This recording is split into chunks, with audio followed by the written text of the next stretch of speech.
ఈలోగా మరి పార్వతీదేవి పరమశివుణ్ణి ఎలా పొందడం అంటే అప్పుడు దేవతలు ఋషులు చెప్పారు, అమ్మా శంకరుడంటే మహానుభావుడు, కాముణ్ణి దహించినవాడు, సాక్షాత్తు జ్ఞానస్వరూపి.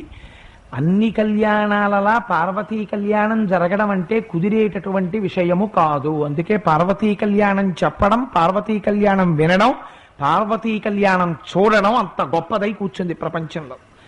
అందుకని నువ్వు ఎలా వివాహం చేసుకోగలవో తెలుసా? అందం చూస్తే లొంగేవాడు పరమశివుడు కాడు, నువ్వు తప్పించు పరమశివుడు గురించి అన్నారు. ఆవిడ ముందు పళ్ళు తింది, తరువాత పంచాగ్నిహోత్రముల మధ్యలో తపస్సు చేసింది, కొంతకాలం ఆకులు తిని తపస్సు చేసింది, కొంతకాలం ఆకులు కూడా మానేసింది. అప్పుడు అపర్ణ అని పేరు పొందింది. తపస్సు చేస్తే శంకరుడి దగ్గరికి దేవతలు వెళ్ళి అడిగారు. ఆవిడ యొక్క తపస్సు తీవ్ర రూపాన్ని దాల్చింది. శంకర, మీరు పార్వతీదేవిని పరిణయం ఆడాలి అన్నారు.